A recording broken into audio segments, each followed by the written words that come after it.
Donc là, maintenant, on va retrouver un comédien. Vous le connaissez peut-être. Il est humoriste.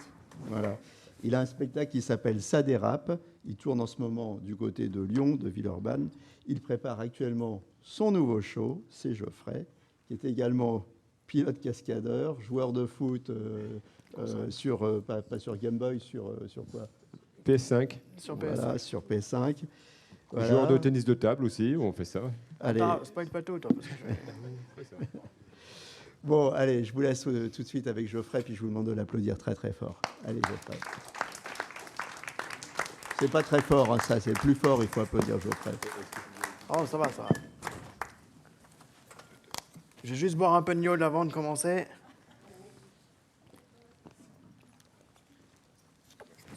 Ça me permettra de déraper plus facilement. Bon, est-ce que vous allez toujours bien déjà? Oui. Ah, vous êtes un peu endormi là. Est-ce que vous allez toujours bien? Ah, c'est mieux. Est-ce que les fauteuils sont confortables? Oui. Ah, non. Eh bien, le mien, il l'est. Voilà. Alors, avant de commencer, je vous demande juste une petite chose. D'accord? Si mon intervention ne vous plaît pas, ne me lancez pas de tomates. D'accord? Ouais. Et puis, il y a déjà assez d'un légume sur la scène.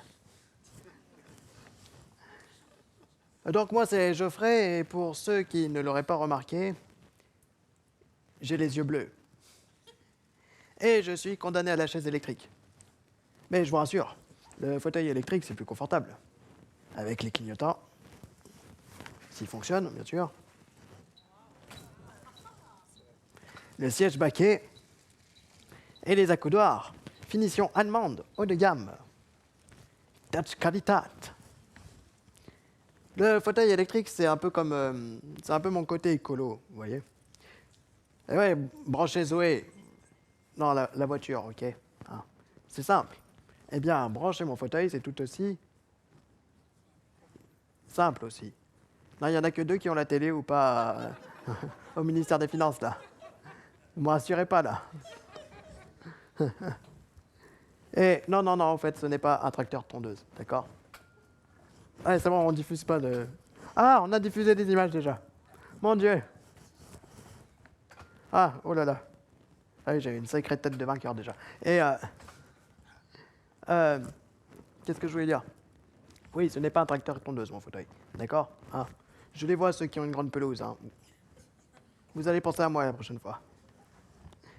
Vous voulez savoir comment je suis devenu pilote professionnel de fauteuil roulant? Non? Vous en fichez? Bon, je vais vous le dire quand même. Je suis donc né le 24 février 1995 à Saint-Martin-d'Hers. On peut diffuser la photo, hein, c'est bon. Hein, non, c'est trop tard, vous avez spoilé. Hein. Ouais, je le vois. C'est mon prompteur aussi. Et donc je suis dauphinois, comme le gratin, et comme mon frère qui a 4 ans de plus que moi. En juillet de la même année, en 95, mon papa qui était gendarme a été muté à l'école de gendarmerie de Montluçon. Et le 17 mars 1996, à l'âge de 13 mois et 2 chicots, photo suivante hein, pour voir les 2 chicots, hein, voilà. C'est ma deuxième photo de profil Facebook d'ailleurs. Au moment où je quittais la poussette pour déraper en trotteur, la voiture de mes parents a été percutée par un alcoolique qui avait 3,10 g au volant. Photo suivante, voilà. Ouais, à l'époque, je faisais déjà la une des journaux. Hein. C'est la classe. Et donc c'était à une trentaine de kilomètres de Montluçon, là où on habitait. Et donc, pour précision, l'alcoolique était un thanatopracteur. Vous savez ce que c'est, non? Oui. Enfin, pour ceux qui ne savent pas, c'est celui qui maquille les morts. Il a essayé de maquiller l'accident, il n'y est pas arrivé. Enfin bref. Donc il s'est endormi et puis il s'est déporté sur notre voie de circulation, provoquant l'accident. On peut mettre la photo suivante pour voir. Alors, c'est marqué un mort et un bébé sauvé in extremis. Petite parenthèse, c'est qu'on a fait une pierre palmade à l'époque. Voilà.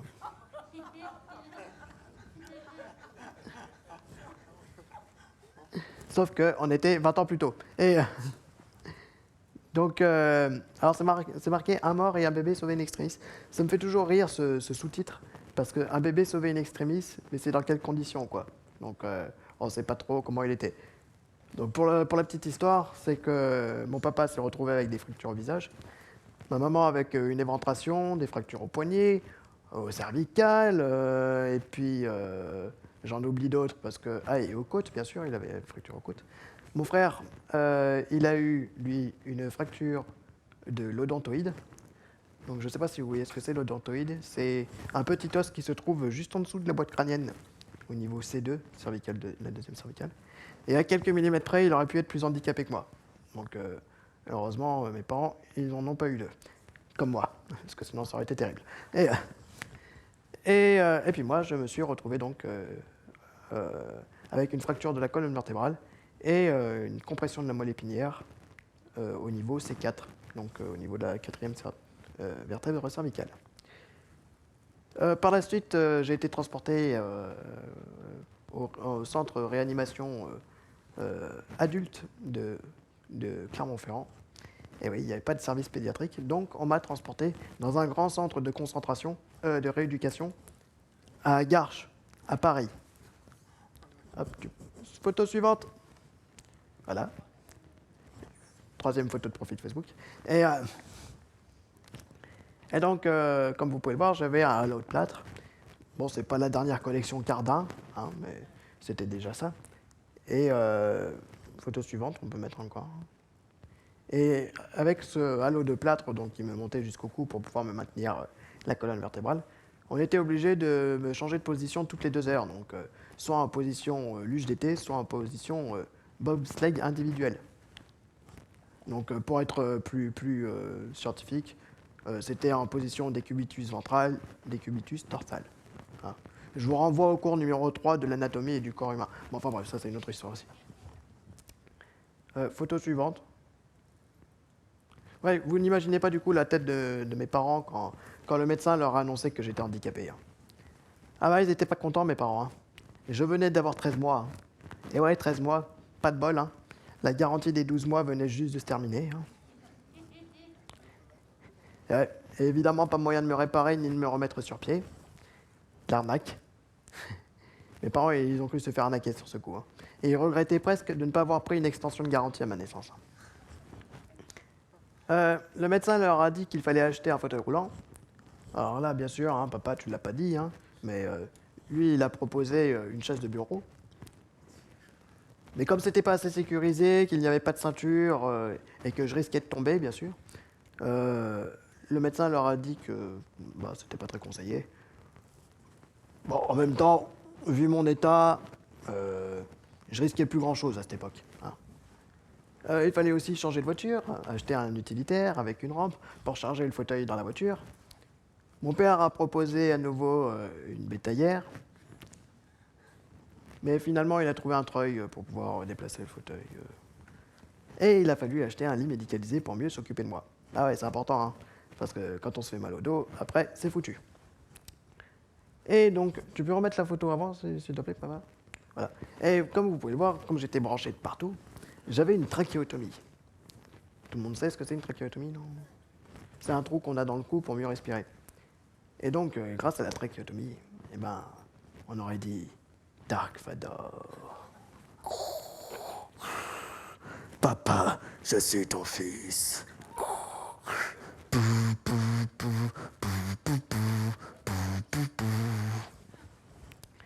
Donc après un petit séjour de 5 mois, je suis reparti chez moi, heureusement. Mes parents, ils ont préféré m'enlever. Et donc, j'ai pu avoir une scolarité tout à fait ordinaire. Vous voulez savoir comment je suis devenu comédien ? Non ? Vous en fichez ? Je vais vous le dire quand même. Donc j'ai eu la chance de pouvoir faire toute ma scolarité dans le milieu ordinaire. J'ai côtoyé les plus grands, Desnos Aimé, Jean Rostand, Henri Ballon, Jules Ferry, Adam de Staël, que des grands noms d'école, bien sûr. Alors, vous vous doutez bien que un fauteuil roulant dans une cour de maternelle, c'est un peu comme un camion sur la promenade des Anglais. Ouais, ça pique un peu celle-là, par contre. Mais là-bas, surtout, ce que j'ai appris, ben, j'ai pu comme vous pouvez le voir, au vu de mes compétences manuelles, hein, je ne me suis pas orienté vers un bac de mécanique générale, hein, ni précision, là. Mais j'ai obtenu en 2013 un bac scientifique. Et comme j'en ai eu marre des sciences par la suite, des maths, de la SVT, tout le bazar, je me suis orienté vers une école de commerce, l'IFAC de Montluçon, pour obtenir à la fin un bachelor, responsable projet et développement d'activité. Alors, excusez-moi, ça me fait toujours rire le mot bachelor. Parce que, en anglais, bachelor, ça veut dire célibataire. Voilà. Et moi qui recherche l'amour depuis le début, vous comprenez bien que la rose, je l'ai toujours chez moi et j'essaye de la distribuer à des femmes, mais qui me veulent pas. C'est une autre histoire. Et donc, après avoir obtenu ma licence, hein, donc, parce que j'aime mieux dire du coup le mot licence, ça a plus rapport avec la bière, la licence 4, la licence 3, vous voyez, c'est mieux. Et au moins la pression, je la bois. Ou elle est dans les pneus aussi. Je m'égare, excusez-moi. Donc, après avoir obtenu ma licence, j'ai pris des cours de théâtre pour mieux s'exprimer en public et puis pour prendre confiance en soi. Et j'ai rencontré un ami qui, lui, se lançait dans le one-man show. Et par une blague, je lui disais, peut-être que je ferais de la scène comme toi. Il l'a pris au pied de la lettre, sans jeu de mots aussi avec le pied. Hein. Et il m'a demandé de faire sa première partie. Et c'est comme ça que j'ai écrit un premier sketch, puis plusieurs. Tu peux mettre la photo suivante. Et c'est comme ça que j'en suis venu à écrire mon premier spectacle Geoffrey Dérapes, qu'aujourd'hui j'ai tourné une centaine de fois à peu près dans le pays. J'ai pu à la fois côtoyer les plus grands. J'ai fait le Festival d'Avignon 2 fois, en 2017 et en 2018. J'ai fait des scènes ouvertes, j'ai fait des scènes fermées aussi. Et en fait, au Festival d'Avignon, j'avais un avantage, c'est que je pouvais monter mon assise de fauteuil. Et donc, j'étais reconnaissable de tous. Donc, il y avait même Jarry, Artus qui me tapait la bise, qui me disait « Ah, Geoffrey, ah, ça va ?» Bon, bref. C'est ce qui me permettait d'accéder plus vite fait à la célébrité. Doucement, doucement. Et puis, par la suite, j'ai eu pas mal de projets. Tu peux mettre la photo suivante ? Voilà. Ouais, parce qu'entre-temps, j'ai pu passer mon permis de conduire, que j'ai eu du premier coup, en 2015. Merci. Attendez. L'inspectrice a eu tellement peur qu'elle n'a pas voulu me refaire passer l'examen. Je vous le jure. Vous voulez que je vous raconte l'anecdote ? Ouais. Je passe, mon moniteur me dit écoute, Geoffrey, là, je te sens prêt, tu vas passer le permis de conduire. L'inspectrice, elle n'a jamais voulu monter à côté de moi. Mon moniteur lui dit écoute, Véronique, c'est ton job, tu dois contrôler et appuyer sur la pédale au cas où, s'il fait une faute, le candidat. Non, vas-y, je vais rester à la banquette arrière. Et je vais regarder de loin, comme ça. Je lui ai proposé le coffre, et elle l'a accepté, du coup, elle a fini dans le coffre. Oh. Du coup, elle n'a rien vu du trajet, elle a les yeux bandés, comme ça. Et une fois l'examen terminé, il n'y avait pas trop de zigzag, finalement, j'ai bien conduit, heureusement. Elle tremblait comme ça, et puis elle me dit « Bon, je suppose que vous connaissez le résultat, hein. Vous l'avez, merci, au revoir, à très bientôt. » Ouf. Et donc c'est une voiture équipée sur Paris, chez K Automobilité, je peux faire la promo d'ailleurs.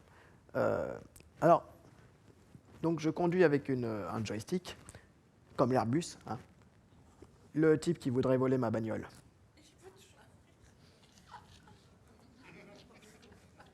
Il lui faudrait au moins une licence de pilote de ligne. Et j'ai une plateforme latérale, comme on avait pu le voir avant. Alors, c'est pas un siège pivotant, parce que j'entends des sièges pivotants. Hein. Vous pouvez interagir hein, si vous voulez, il n'y a pas de souci. Hein. Levez la main hein, pour ceux qui veulent. Non, en fait, c'est que je m'incruste dans une embase qui me permet de m'attacher avec le fauteuil. Donc, c'est ce fauteuil-là qui s'incruste dans le véhicule. Alors, je vais juste raconter vite fait une anecdote. Mes parents, ils ont voulu me voir conduire. Et en fait, je mets toujours à disposition des choses dans le véhicule. Par exemple, un chapelet pour commencer à prier.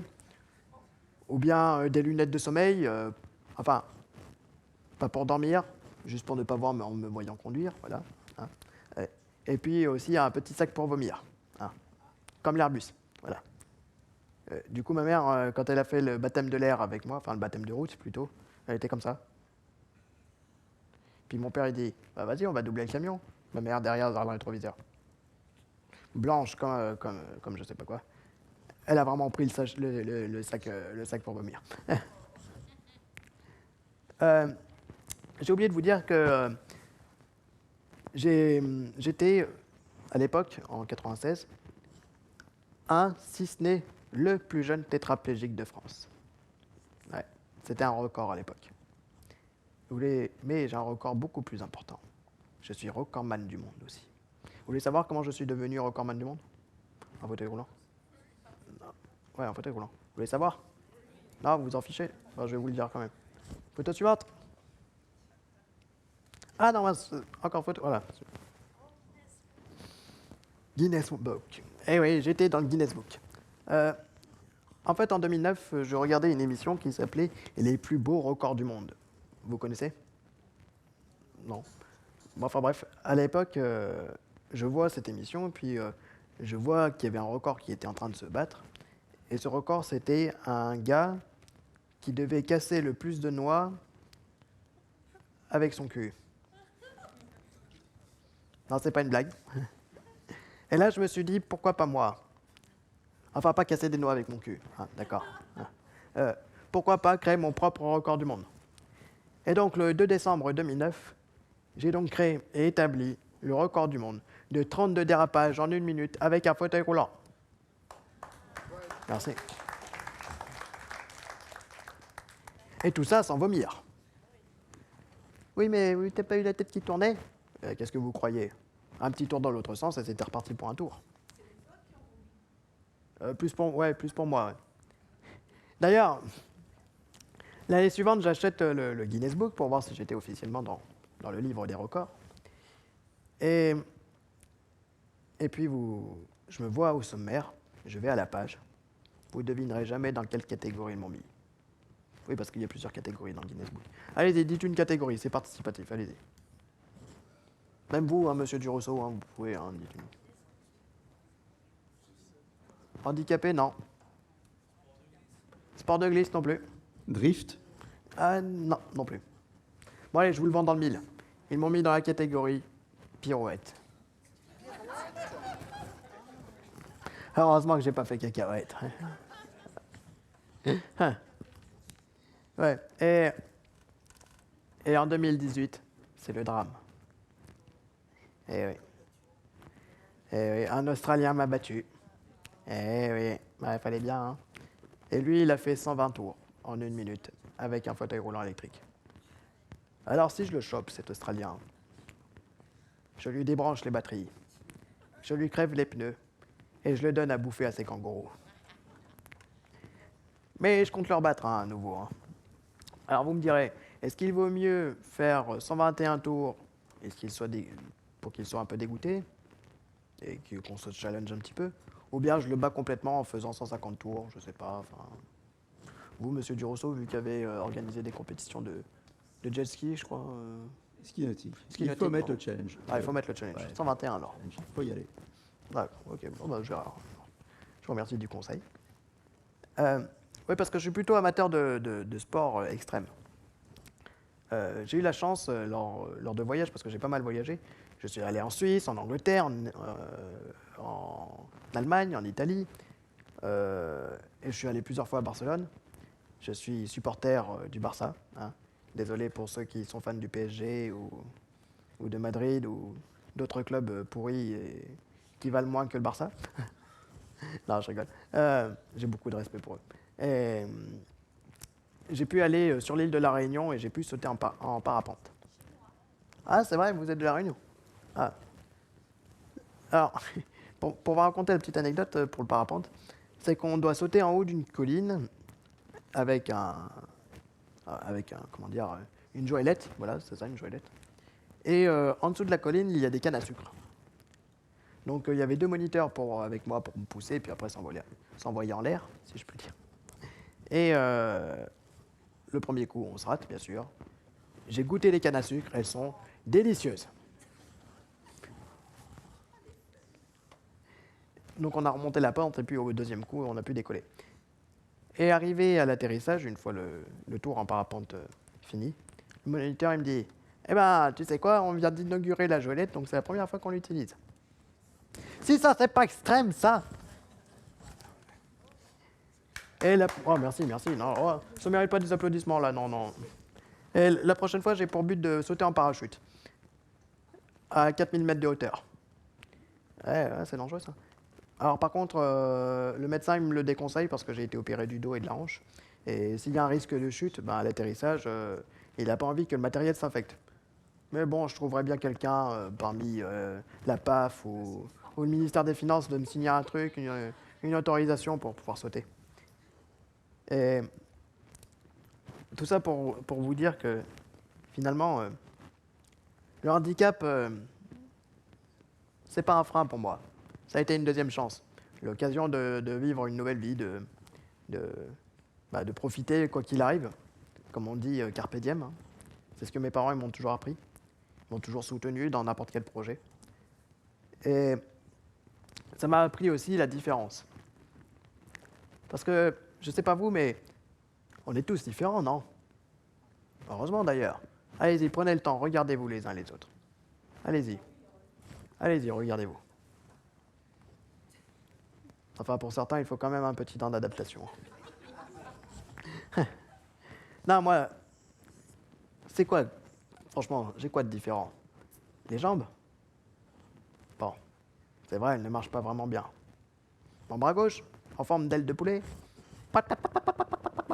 Sponsoring by KFC. So good. Bon, c'est vrai, ça sert à rien non plus, mais au moins, ça fait rire les femmes. N'est-ce pas, madame? Ok, pas tout en même temps. N'est-ce pas, mesdames? Ah. En fait, je pense que la seule vraie différence qu'il y a entre les valides et moi, c'est juste une question de regard sur les choses, des ressentis. Vu que je suis toujours assis à hauteur du cul des gens. Au moins, quand quelqu'un pète, je suis le premier à le savoir. Hein. Non, vraiment, je crois que j'ai eu la chance d'être bien entouré. Et puis, le handicap, on en parlait durant toute la journée, que ce soit au travail ou que ce soit dans la vie privée. Le plus important, c'est d'être bien entouré, que ce soit par des amis, par de la famille. Ce matin, j'avais évoqué mon amie qui avait le bras coupé et dont le voyage lui a coûté un bras. Elle a eu du mal à accepter son handicap finalement parce qu'elle n'avait pas de proches à qui se rattacher et à qui se livrer. Moi, j'ai eu la chance d'avoir des parents formidables, un frère aussi au top.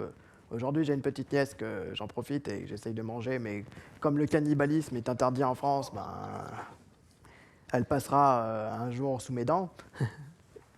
et je crois sincèrement que malgré le handicap, il faut poursuivre ce qu'on a prévu de faire. Il faut toujours se fixer des objectifs petits ou grands, basiques ou complexes. Et sincèrement, je crois que la seule limite à son rêve, c'est soi-même.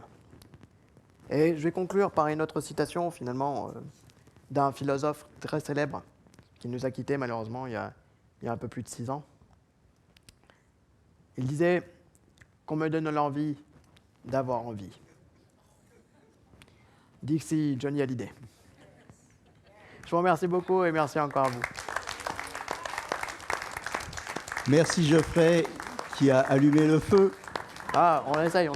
Hein Geoffrey, recordman du monde de drift, des punchlines, KFC. KFC. Hein quand on pète, je suis le premier à le savoir. C'est ça. Grosse punchline. Le voyage lui a coûté un bras. Pas bon. En préparant la journée, Geoffrey, vous m'avez dit, vous avez failli le dire tout à l'heure, mais je vous avais dit, on la garde pour la fin, celle-là. Charlie Chaplin, j'aime marcher sous la pluie car personne ne peut voir mes larmes. Et vous avez souvent roulé sous la pluie? Alors non, j'aime pas trop me rincer la tête, donc À part quand je suis vraiment seul et que je dois décrotter mes pneus. Là, j'aime bien rouler sous la pluie. Mais le reste du temps, non, je suis pas... Non, alors déjà, je suis pas quelqu'un qui pleure beaucoup. Enfin, pleure beaucoup, si, je suis émotionnel comme tout le monde, bien sûr. Mais je n'ai pas tendance à cacher mes larmes. Donc, et Charlie Chaplin, dans cette phrase, il a toujours voulu montrer que qu'importe d'où on vienne, de quelle origine, de milieux sociaux, ou milieu social plutôt, ou ethnie, on est tous des humains et on doit tous vivre des émotions. Et on peut tous cacher des fois ces larmes. Moi, je les ai jamais cachées, heureusement. Et, mais ce qu'il faut avant tout, c'est sourire et pleurer, de rire. Aujourd'hui, tout roule. Pardon? Aujourd'hui, tout roule. Ah, tout roule. Autant qu'il y a de la batterie, là, je vois que j'ai perdu 3 barres, va bientôt falloir me pousser. Donc je compte sur vous, monsieur Durosso, pour... Absolument. Et le choix de monter sur scène, c'est pas anodin, ça, quand même. Quand on monte sur scène, ça veut dire qu'on a envie d'être applaudi, on a envie d'être aimé. C'est aussi prouver qu'on peut tenir une audience, on peut tenir une salle, on peut prendre le contrôle. Oui, alors, si j'ai fait de la scène, d'abord c'était vraiment un pur hasard, parce que à l'IFAC de Montluçon, c'était avant tout, comme je le disais, mieux s'exprimer en public et puis prendre confiance en soi, parce que j'avais une terrible timidité à l'époque. Et puis, ce qui m'a vraiment donné envie de faire de la scène proprement parler, c'est quand j'ai vu notre regretté Guillaume Batz, qui est mort il y a pas longtemps, Oui, il y a 2 mois maintenant, je crois, un peu plus. Et on va dire que ça a été le premier à rire du handicap. Bon, même s'il y avait Fernand Reynaud avec les sketchs où il essayait d'éteindre une bougie avec la bouche. Donc finalement, c'est une sorte de sketch sur le handicap. Mais Guillaume Batz, lui, a été vraiment le prophète, entre guillemets, sur rire de soi-même, sur vraiment l'autodérision pure. Et c'est lui qui nous a ouvert la porte. Et puis je pense que je ne le fais pas par reconnaissance, heureusement, mais je le fais surtout pour partager des choses avec le public. Et je crois que le public, c'est un peu comme une partie de tennis. C'est quand il nous renvoie la balle, on a un grand plaisir encore de renvoyer la balle aussi derrière. Et c'est de rencontrer des personnes formidables. Encore merci de m'inviter à cette table ronde organisée par la PAF. Merci encore Sébastien à l'époque. Merci Sabine aussi de m'avoir convoqué. Merci à Thierry. Et puis c'est vraiment top de... Et puis, mais c'est vraiment très gentil de me faire intervenir à nouveau au sein de cette table ronde. Donc merci. Et bien, vous savez quoi? On va vous applaudir. Et on va vous applaudir très fort. On peut se mettre debout, Et puis, il d'ailleurs. ne suffit pas de venir l'applaudir, il faut aussi parler de son spectacle, parler du spectacle Ça dérape, parler du prochain spectacle en préparation. Il va s'appeler comment, celui-là? Ah non, alors, il est déjà écrit en fait, je ferai après un coup de vieux. Je ne sais pas si on peut remettre l'affiche là. On peut pas remettre l'affiche du coup. Ah, t'as tout effacé. Bon, c'est pas grave. Bon, vous avez peut-être vu passer une affiche où je suis à moitié vieux, à moitié-moitié. Donc c'est un spectacle que j'ai commencé à jouer depuis novembre 2022 et qui là encore s'inspire de mon parcours indirectement puisque ça traite de la vieillesse, du temps qui passe. Et puis j'ai voulu rendre hommage dans ce nouveau spectacle à mes grands-parents qui habitaient au 4e étage sans ascenseur et qui ont été en EHPAD après. Donc je raconte un peu cette transition des EHPAD, donc c'était assez drôle et puis à la fois attachant de leur rendre hommage. Donc c'est pas que mes grands-parents, mais c'est de rendre hommage aussi à vos grands-parents ou à vos parents ou à soi-même aussi quand on deviendra vieux et de donner des solutions aussi de comment bien vieillir dans ce spectacle. Voilà, donc on peut vous suivre sur Internet, on peut voir donc les dates de spectacle. On peut voir le premier, hein, c'est ça? Oui. Non. Alors le premier, Non. il y a des extraits. Il y a des extraits sur YouTube que je vous conseille de regarder. Et puis donc il y a toutes les infos sur votre site Internet. Vous pouvez venir sur geoffreybugno.com aussi, ou bien sur Facebook, sur @geoffreybugno, ou sur Instagram, sur @geoffreybugno, ou sur Twitter, sur... Ok, ils n'ont rien compris. Ah non, sur @geoffreybugno, là. Mais n'hésitez pas à mettre un petit pouce bleu, ça aide à Je ne sais plus quel acteur disait ça. Ce qui compte, c'est son entrée et sa sortie. Le reste au milieu, on s'en fout un peu. Ouais. Donc, une belle sortie en drift, non? Allez, Allez. je promets rien.